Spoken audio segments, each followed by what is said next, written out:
1980X looks to take 5 much-loved video game genres and wrap them into a story about a kid growing up in the 80s, dealing with all that life attempts to throw at us at that age. Having started life as a Kickstarter campaign and been available elsewhere for a while, it's now about to release on the Nintendo Switch.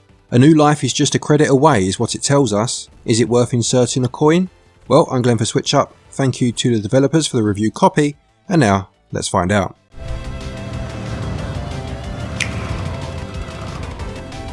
Whilst being a collection of short retro-inspired games, 1980X has a surprising amount of story to tell too. It's a coming-of-age story, one of a teenager trying to find their place in the world, and seeking something that will make the stresses of being in that awkward age between childhood and adulthood disappear, even if only for a short while. That something is, of course, the local arcade. The story is much more fleshed out than you might initially expect, told via cutscenes in between each game. When it comes to the gameplay, 1980X contains 5 short game segments. First up is Beating Heart, which, strangely considering it's the first one you play, is probably the one that has the least to do with the 80s. It's a beat 'em up, and whilst some very iconic beat 'em ups released in that decade of course, such as Double Dragon and Final Fight, this one seems to be most heavily inspired by Streets of Rage, which of course released in the 90s. This is a very short aperitif that includes all the genre tropes of moving on a 3D plane, picking up food to restore health, and using weapons you find on the ground. You attack by pressing Y, whilst B will make your character jump. Pressing the 2 buttons together unleashes your special attack. Next up is Out of the Void, a shoot 'em up which has a strong R-type feel to it. You have 3 lives and 3 hits per life to make your way through the stage. There are a couple of checkpoints in the stage and you will return to one of these should you die. Plus you will keep any weapon upgrades collected, unlike you would have done back in the day. A boss battle also awaits you at the end of the stage. If you do lose all of your lives though, you will have to watch a faux continue screen count down to 0 before attempting the stage from the very beginning again. You press Y to fire your laser, and you will need to continue to tap it as there is no auto fire, although holding down the attack button will produce a stronger charge shot. This was definitely one of the high points of the package for me. It may take a few attempts to get through whilst you familiarise yourself with enemy attack patterns, but overall it's not too difficult and is a great amount of fun. The third minigame is The Runaway, which is a checkpoint based racing game, with the obvious comparison being Outrun, but I'm sure anyone who has played Super Hang-On or one of the cruising games, just to name a couple, will feel instantly at home here. You must navigate your way around the traffic, being careful not to hit the hazards on either side of the road, and ensuring that you reach each checkpoint before the timer reaches 0. In terms of the look and feel, this would definitely have been one of the best sections in the game, were it not for the fact that it's just so short, serving more as a quick story device, which is a real shame as this segment deserved more of a chance to shine. It certainly has the quality to do so. Game number 4 is a ninja-themed endless runner named Shadowplay, and is probably the other with a more 90s feel to it. Stylistically it reminded me of the Shinobi series as well as Strider, and although both of these did hit the arcades in the 80s, it's their Mega Drive or Genesis versions from the 90s that this feels a bit more like. You must slice and jump your way through a number of sections, avoiding obstacles such as spikes and enemy projectiles as you go.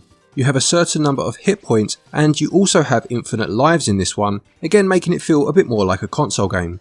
Collecting orbs as you go will charge a meter at the bottom of the screen, which once full can be used to boost your attack.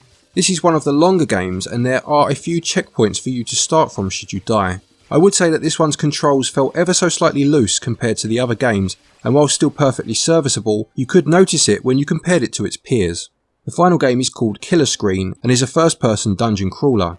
You must make your way through a maze in order to find and defeat 3 dragons. There will be many random battles along the way, and within each battle you will have 4 options: hack, slash, beam and heal. Each enemy is particularly susceptible to one of these attacks, and finding out which one it is key. Battles are turn-based and you will level up every so often, making your attack stronger and giving you more health points. There is a map in the corner of the screen giving the location of the dragons, as well as revealing the trail that you have walked so far. Dying will take you back to the start of the maze, with you having to tap A in order to restart, and you will keep any experience points and levels you've earned. In all honesty, death feels inevitable to start with, and learning when to use the heal option, of which you only have 1 per battle, is essential. This was the longest game of the 5, but also the one that felt the least like a game. This felt a little more like a vehicle to begin to tie up the package and provide an ending, plus seems to have been modelled on a home computer game rather than an arcade game, made evident by the visible mouse cursor and the command to press run to start. The games are all very short, lasting no more than about 10 minutes each, with the exception being that final game that's a little bit longer. Once you have completed one, it is available for you to select from the main title screen, and they are all good fun. 1980X is a game that wants to remind you exactly what games are, a form of escapism, and does so by picking some of the best known and loved genres and just giving you a taste of what they were all about and why you loved them so much back in the day. Usually getting a feeling of wanting to play something else whilst playing a game would be seen as a huge negative, but if you are anything like me, you will finish your time with 1980X and then boot up Outrun or Streets of Rage. Not in a negative way, but because the fun you had with 1980X will leave you wanting more of those classic experiences. On the more negative side though, each section is still a little too short, with the racing section, the runaway in particular, feeling like a bit of a missed opportunity, and on the flip side, the final game kill screen feeling a little overindulgent. Add in the very strong cutscenes though and the overarching narrative of growing up, and this game will certainly resonate with those of us who grew up in that era. Gameplay scores 15 out of 20. The controls work well in all of the games, with a couple of minor niggles here and there but nothing that affects the game overall, and they score 16 out of 20. When it comes to the art style, every game captures the desired look of its genre brilliantly. From the moody blues that adorn the streets in Beating Heart, to the glorious explosions of Out of the Void, and those warm orange skies in the Runaway turn into a midnight purple is a sight to behold. You have the beautifully chunky sprites of the thugs on the street, and the graceful and agile ninja as he flies through levels. Then there is the sprite scaling effect in the Runaway that encapsulates the feel of Outrun so well, and finally the primitive wireframe labyrinth of Killer Screen. Cutscenes are beautifully drawn with some lovely sprite work, managing to convey the boring suburbia, but somehow still make it look oddly charming. The looming big city that our protagonist yearns to live in adds a mysticism of what could be just around the corner. I would say that Beating Heart does seem to take a little too much inspiration from Streets of Rage, and the game Killer Screen just seemed a bit out of place in terms of what the game was going for overall, but these are minor complaints.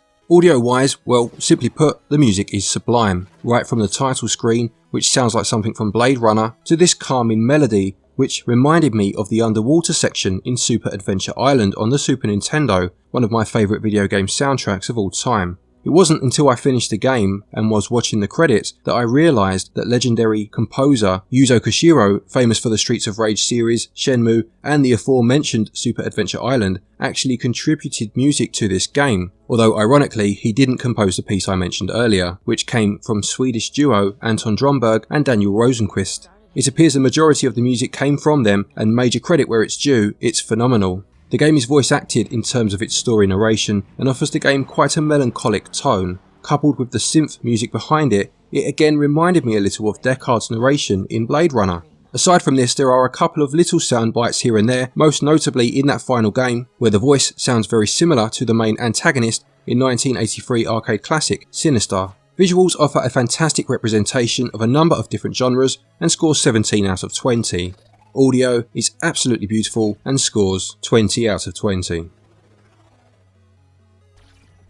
1980X costs £8.99, €9.99 or $9.99, and as mentioned already, will probably only take most people around an hour before they see the end credits. This is what makes value so difficult to score.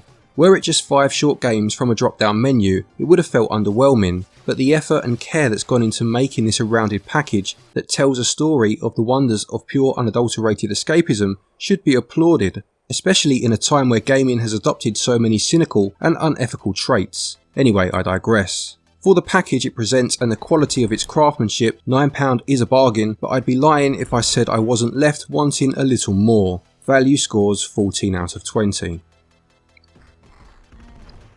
To conclude, 1980X is a great little package that is fun to play and evokes feelings of nostalgia for a simpler time in gaming and in most people's lives. It looks as if there will be a part 2, and I'm intrigued to see where they'll take it next. It would be great to see the same 5 genres revisited, but with longer, more fleshed out gaming experiences this time, even if the price is higher. They could of course instead choose 5 different genres or even a different decade. Either way, I've seen enough with this game to know that a larger, more expansive part 2 could be a major hit.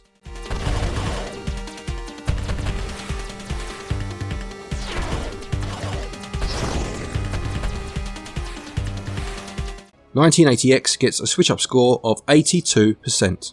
Thank you everybody for watching. I hope you enjoyed this video. Please do remember to leave a like if you did. A quick thank you to our Patreons as always for your continued support. If you would like to join them, the links will be in the description. And to each and every one of you for watching our videos. Take care, and until next time, happy gaming.